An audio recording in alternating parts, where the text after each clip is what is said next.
বলেন সাল্লাল্লাহু। আমি মুহাম্মদের ওয়ালাদের সময় জন্মের সময় মা আমেনার পাশেই আমি তার করেছিলাম। যখন নবীজি যখন মুহাম্মদ সাল্লাল্লাহু মায়ের গর্ভ থেকে দুনিয়াতে আসার সময় ছিল, ওই সময় তার ঘরটা একটা নূরে আলোয় আলোকিত হয়ে গেল। ফাতেমা বিনতে আব্দুল্লাহ বলেন, এই আলো কোথা থেকে আসলো? আমি দেখার জন্য একটু বাইরে গেলাম, ঘর থেকে আমি বের হলাম। বের হওয়ার পর আমি দেখতেছি আকাশের তারাগুলো ছুটে পড়েছে। আল্লাহু আকবার। আমার মনে হচ্ছে আকাশের তারাগুলো ঝুঁকে পড়ে আমার মাথার উপর পড়বে। ওই আকাশের তারাগুলো আমি তার ঘরটা বাকি হয়ে গেল, আলোকিত হয়ে গেল, আলোকিত হয়ে গেল। তাহলে আমি মনে করলাম যে এগুলো আমার শরীর মাথার উপর পড়বে। আমি এগুলো মনে করলাম। এর থেকে বোঝা যায় আল্লাহ তাআলা আমাদের প্রিয় নবীর জন্মের সময় এই অলৌকিক ঘটনা দেখাইয়া পৃথিবীর মানুষকে সতর্ক করে দিলেন। এ দুনিয়ার মানুষেরা, ও মর্যাদা যুগের মানুষেরা, অন্ধকার যুগের মানুষেরা, বর্বরতা যুগের মানুষেরা, শিরক কুফর বেদাত কুসংস্কারে ভর্তি ও মক্কার মানুষেরা, আজকে আমি এমন একজন আমার বান্দাকে আমি দুনিয়াতে প্রেরণ করতেছি। এই আকাশ থেকে তারাগুলো ছুটে পড়ার অর্থ হলো উনি দুনিয়াতে আসার পরে দুনিয়া থেকে কুফর শিরক যত অন্যায় অত্যাচার আছে সবগুলো সে মিটিয়ে দেবে। বলেন সুবহানাল্লাহ। ফারস্য সম্রাট তারা আগুন পূজা করত হাজার হাজার বছর। এই আগুন জ্বলতে থাকতো, এক সেকেন্ডের জন্য আগুন নিভত না। ওই আগুন তারা পূজা করত। আল্লাহর হুকুম, নবীজির শুভাগমনের সাথে সাথে ওই হাজার বছর অগ্নিকুণ্ড একেবারে নিভে গেল। বললাম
এই আয়াতের মধ্যে আমরা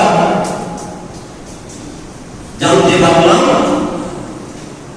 কোরআনে কারীমে আল্লাহ তাআলা বলেছেন লাকাদ জাআকুম রাসূলুম মিন আনফুসিকুম। আজকে আমরা একটি হাদিস নিয়ে আলোচনা করব। সেটা কি? সেটা হলো তোমাদের কথা আমরা আলোচনা করছিলাম আল্লাহ পাক রব্বুল আলামিন রহমতের আলম সাল্লাল্লাহু আলাইহি ওয়াসাল্লাম কি আল্লাহ তাআলা ওই সময়ে শ্রেষ্ঠ অংশ থেকে আল্লাহ তাআলা তাকে এই দুনিয়াতে কি করেছেন? পাঠিয়েছেন। আলহামদুলিল্লাহ। কোন অংশ? শ্রেষ্ঠ অংশ।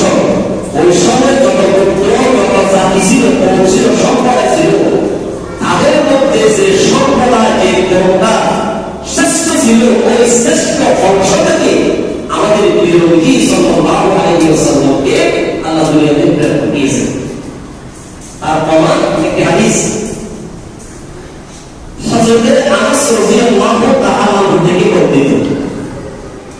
আনাস রাদিয়াল্লাহু তাআলা قال رسول الله صلى الله عليه وسلم لقد جاءكم رسول من أنفسكم بفتح الفاء। حضرت আনাস বলেন রাসূল আকরাম সাল্লাল্লাহু আলাইহি ওয়াসাল্লাম কোরআনে কারীমের যে আয়াত এই আয়াত সূরা তাওবাতে 128 নম্বর আয়াত এই আয়াতের মধ্যে আল্লাহ বলেছেন লাকাদ জাআকুম রাসূলুম মিন আনফুসিকুম। সিনের বরফেশ জন্মা হযরত আনাস বলেন নবীজি এক সময় এই আয়াত পাঠ করতে গিয়ে উনি বলেছেন লাকাদ জাআকুম রাসূলুম মিন আনফুসিকুম।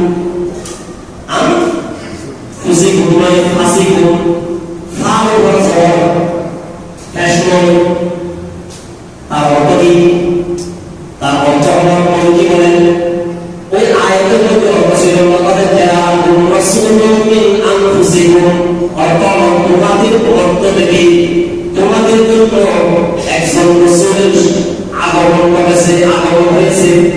আর হাদিসের মধ্যে নবীজি বলেছেন যে মিন আনফুসিকুম তার অর্থ হলো তোমাদের জন্য তোমাদের মধ্যে শ্রেষ্ঠ অংশ থেকে আনফুসিকুম অর্থ হলো তোমাদের মধ্যে যে পুত্ররা শ্রেষ্ঠ ওই শ্রেষ্ঠ অংশ থেকে আল্লাহ তাআলা তোমাদের জন্য একজন রাসূলের আগমন ঘটিয়েছে।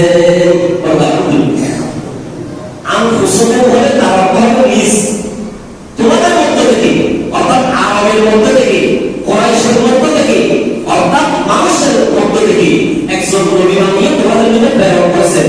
আর যে আনফুসিকুম ফার হতে জবাব হয় তার অর্থ হতে তোমাদের এই যে শ্রেষ্ঠ বংশ এই শ্রেষ্ঠ বংশের মধ্য থেকে তোমাদের কাছে একজন নবী এসেছে বলে আলহামদুলিল্লাহ। وقال النبي من انا انفسكم حسبا ونسبا وسعا।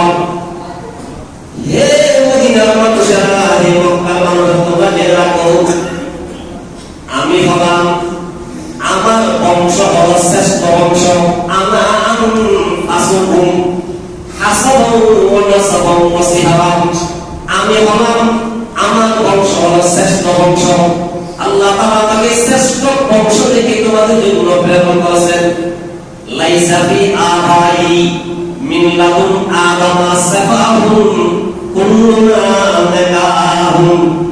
হে দুনিয়ার মানুষেরা তোমরা জেনে রাখো আমার বাবা আদম থেকে আমার জন্মদাতা বাবা আব্দুল্লাহ পর্যন্ত যে বংশ পরম্পরা যে বংশধারা এই বংশের মধ্যে কেউ বেবিচারী ছিল না।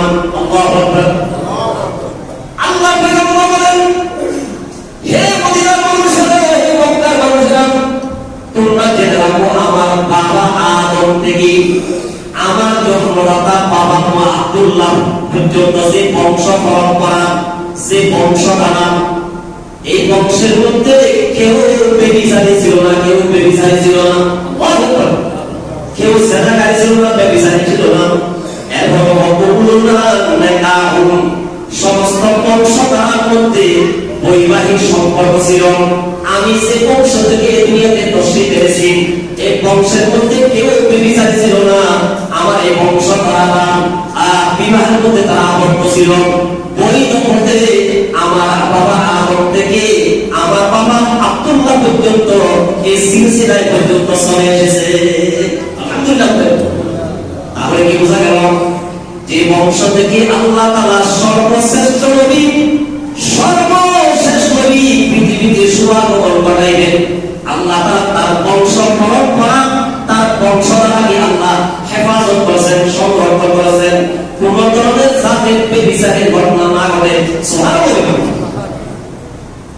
তাহলে কি বোঝা গেল আমাদের নবীজি যেরকম শ্রেষ্ঠ নবী, যিনি নবী রাসূলের সরদার, যিনি সমস্ত নবী রাসূলের ইমাম নেতা, যিনি হলেন সারা পৃথিবীর দুনিয়া এবং আখিরাত সব আগাতের নেতা, যিনি নেতা, যিনি সরদার।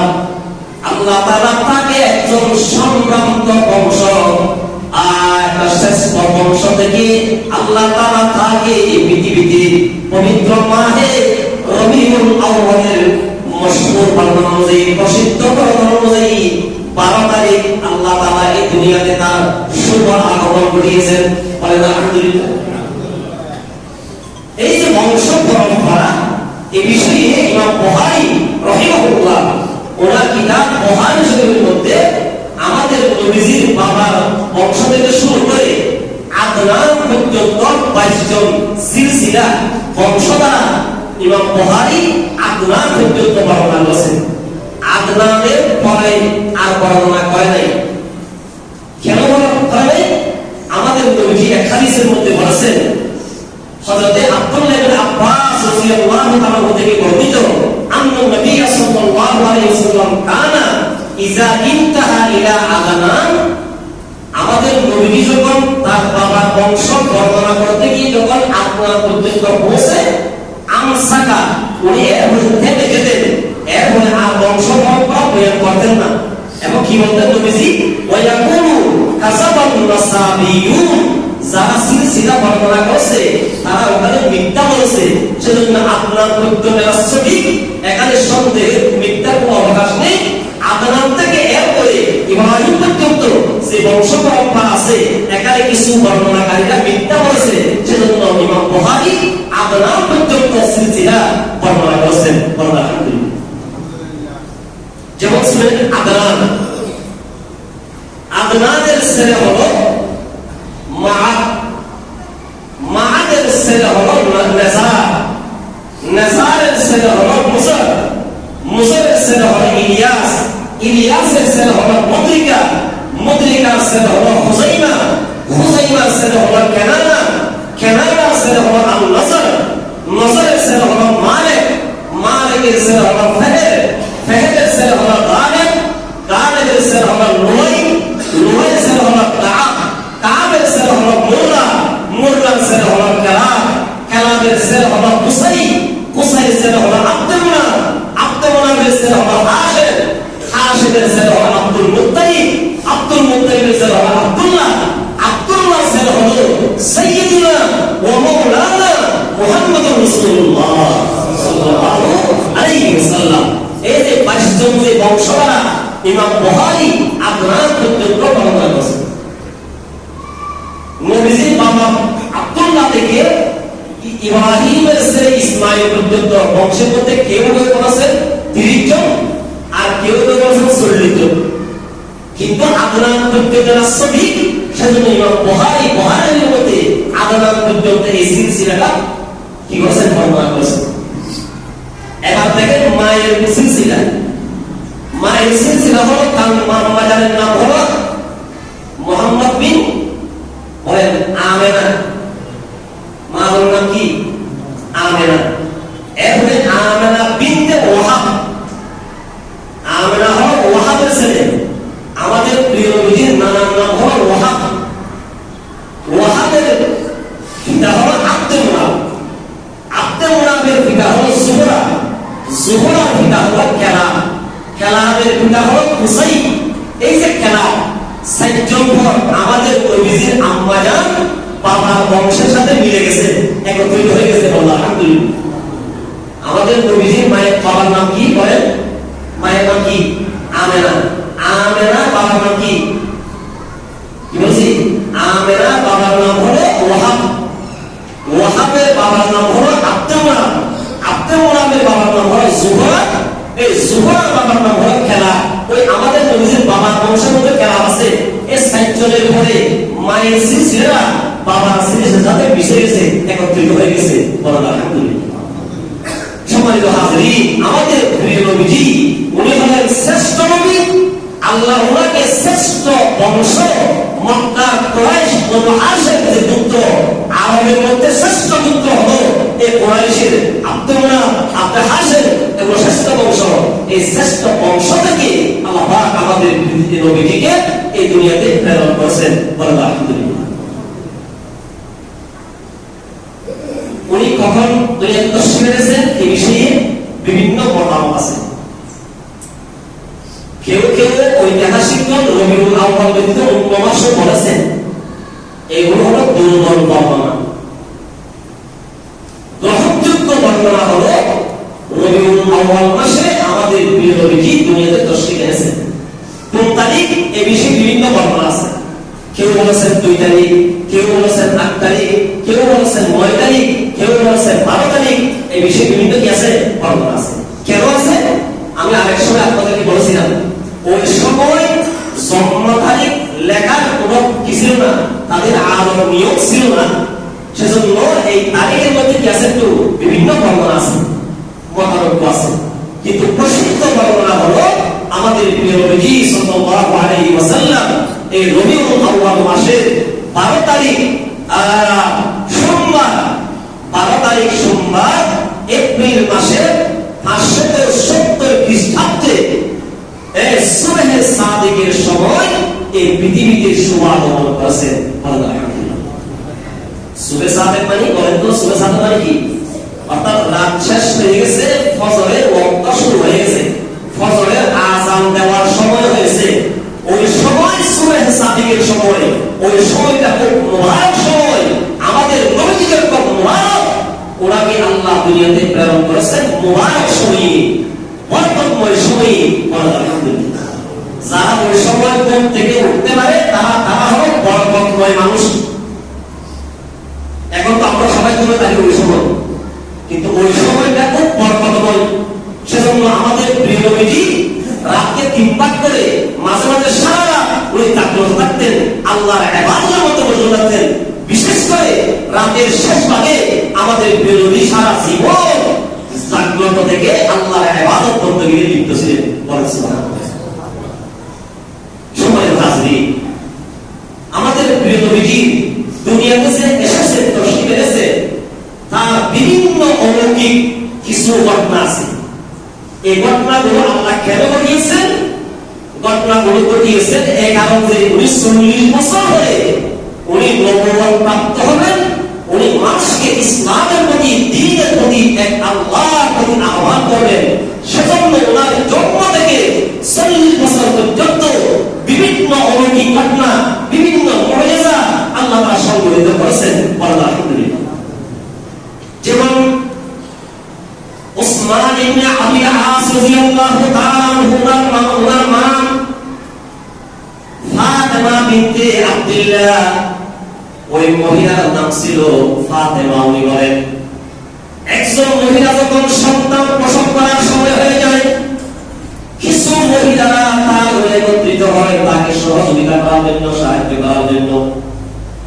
ওই উসমান ইবনে আবিল আসের মা বলেন, ফাতেমা বিনতে আব্দুল্লাহ বলেন, আমি মুহাম্মদের আমি মুহাম্মদের ওয়ালাদতের সময়, জন্মের সময় মা আমেনার পাশে আমি তার বলেছিলাম। যখন নবীজি, যখন মুহাম্মদ যখন মায়ের গর্ভ থেকে দুনিয়াতে আসার সময় ছিল, ওই সময় তার ঘরটা একটা নূরে আলোয় আলোকিত হয়ে গেল। ফাতেমা বিনতে আব্দুল্লাহ বলেন, এই আলো কোথা থেকে আসলো? আমি দেখার জন্য একটু বাইরে গেলাম, ঘর থেকে আমি বের হলাম। বের হওয়ার পর আমি দেখতেছি আকাশের তারকাগুলো ঝুঁকে পড়েছে। আল্লাহু আকবার। আমার মনে হচ্ছে আকাশের তারকাগুলো ঝুঁকে পড়ে আমার মাথার উপর পড়বে। ওই আকাশের তারকাগুলোর আলোয় তার ঘরটা বাকি হয়ে গেল, আলোকিত হয়ে গেল, আলোকিত হয়ে গেল। তাহলে আমি মনে করলাম যে এগুলো আমার শরীর মাথার উপর পড়বে। আমি কথা মনে করলাম।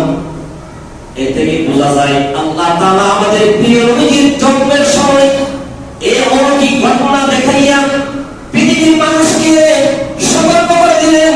এ দুনিয়ার মানুষেরা, ও মূর্খতা যুগের মানুষেরা, অন্ধকার যুগের মানুষেরা, বর্বরতা যুগের মানুষেরা, শিরক কুফর বেদাত কুসংস্কারে ভর্তি ও মক্কা মক্কার মানুষেরা, আজকে আমি এমন একজন আমার বান্দাকে আমি দুনিয়াতে প্রেরণ করতেছি।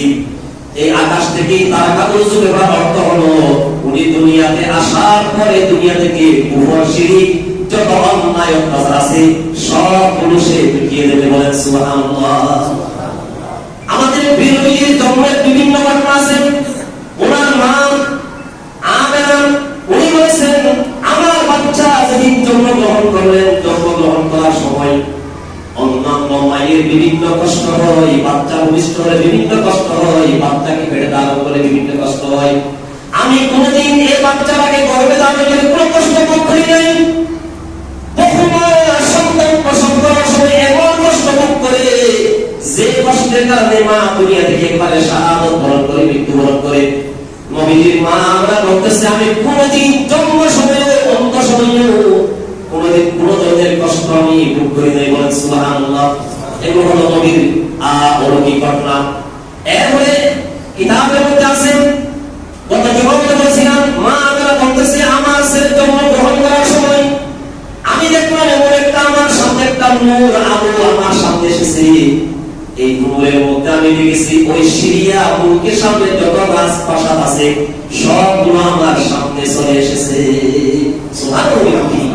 অর্থাৎ যে সন্তান আল্লাহ আমাকে দিয়েছেন এই সন্তানের মাধ্যমে আল্লাহ তাআলা ওই সিরিয়া রাজপ্রাসাদ দেখার অর্থ হলো নবীজির জীবনেই, নবীজি দুনিয়াতে থাকতেই ওখানে ইসলামের দাওয়াত ইসলাম পর্যন্ত পৌঁছে যাবে। ওখান থেকে শিরক দূর হয়ে যাবে, আর কুসংস্কার কুফর শিরক দূর হয়ে যাবে, ইসলামের পতাকা তুলে তারা চলে আসবে। এগুলো আল্লাহ তাআলা তাকে দেখিয়েছেন। সময় হাজির এগুলো হলো আমাদের নবীজির জন্মের দিনের বিভিন্ন ঘটনা। আরো বহু ঘটনা আছে। কিসরা বাদশা ওই সময় আরবের মানুষেরা ভিন্ন ভিন্ন ছিল, এক এক পুত্র এক এক বিচ্ছিন্ন ছিল, একত্রে ছিল না। ওই সময় দুটা এই রাষ্ট্র, দুইটা জাতি তারা সারা পৃথিবী শাসন করত। একটা হলো পারস্য সম্রাট আর একটা হলো রোম সম্রাট। তারা শাসন করত। আরবের মানুষেরা বিচ্ছিন্ন ছিল, গ্রুপ করিয়া বিভিন্ন গ্রুপে তারা বিভিন্ন ছড়িয়েছে, তারা ছিল এক ছিল না। তখন নবীজি যখন দুনিয়াতে আসতেছে তখন আমার সময় পারস্য সম্রাটের বাদশা দেখতেছে তার রাজপ্রাসাদ থেকে 14টা খসে মাটিতে পড়ে গেল। পারস্য সম্রাট তারা আগুন পূজা করত হাজার হাজার বছর। এই আগুন জ্বলতে থাকতো, এক সেকেন্ডের জন্য আগুন নিত না। ওই আগুন তারা পূজা করত। আল্লাহর হুকুম নবীজির শুভাগমনের সাথে সাথে ওই হাজার বছর অগ্নিকুণ্ড একেবারে নিভে গেল। কিসরার সাথে হয়ে গেল। আরো বিভিন্ন স্বপ্ন দেখল। স্বপ্ন দেখতেছে আরব থেকে একটা উটের পাল মুলকে শাম সিরিয়া পারস্য সম্রাট বিভিন্ন দেশের দিকে এগিয়ে দিয়ে আসতেছে। ওই উটের পালকে নেতৃত্ব দিচ্ছে একজন, একটা সুন্দর ঘোড়া তার নেতৃত্ব দিচ্ছে। নদী পার হয়ে তারা বিভিন্ন দেশে ঢুকতেছেন। বিভিন্ন এই স্বপ্ন দেখার পর স্বপ্নে যারা ব্যাখ্যাকারী তাদেরকে ডাকলেন। তাদেরকে বললেন যে আমি কি স্বপ্ন দেখলাম বলো তো।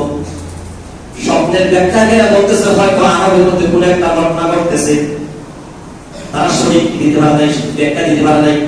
উনি বলতেছে যিনি আমার দেশে যিনি সবচেয়ে ভালো স্বপ্ন জানে তাকে রাখো। উনি আসলেন, উনি আসার পর স্বপ্ন ব্যাখ্যা চাইলেন।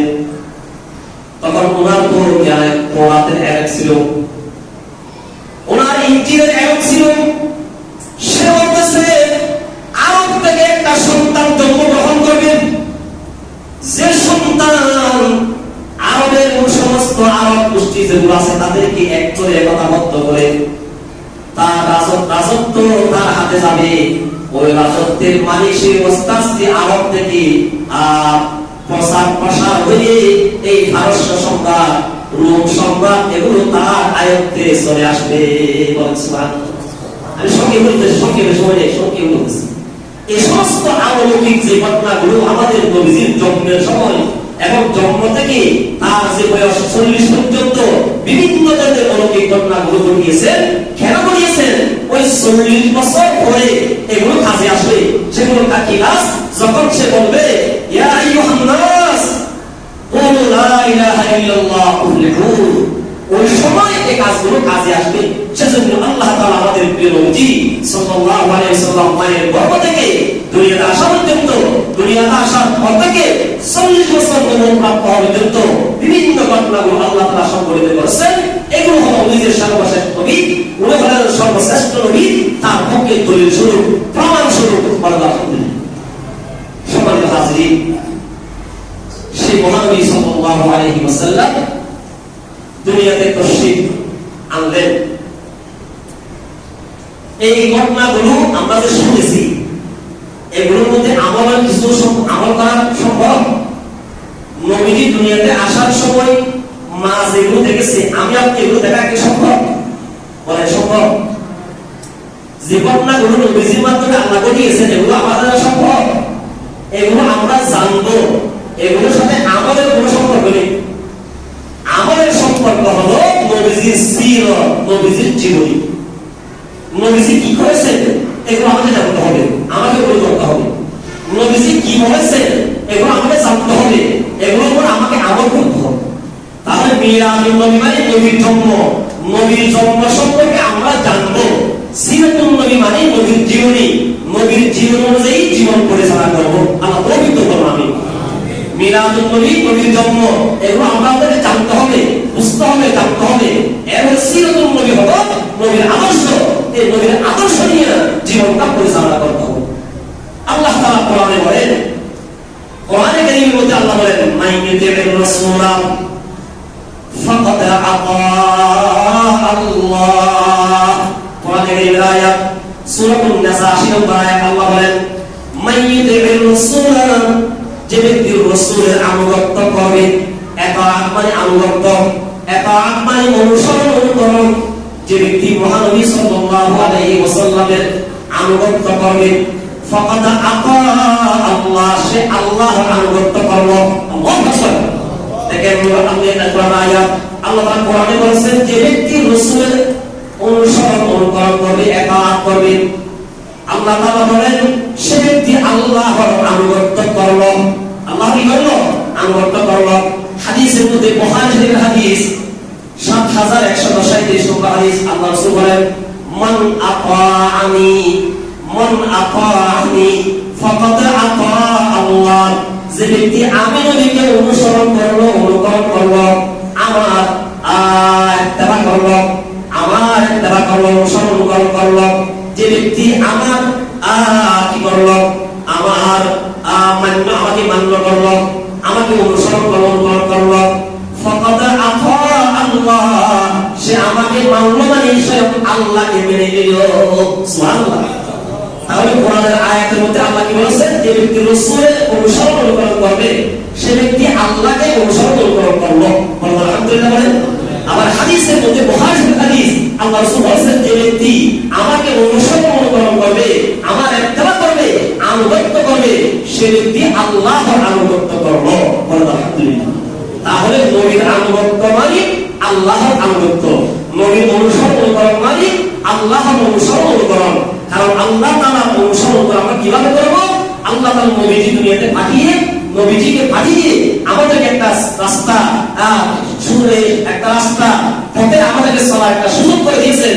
সেই রাস্তাটা হলো নবীজির সুন্নাহ নিয়ে জীবন পরিচালনা করতে হবে। আল্লাহ বুঝে আমল করার তৌফিক আলোচনা ইনশাআল্লাহ আগামী জুমাতে হবে।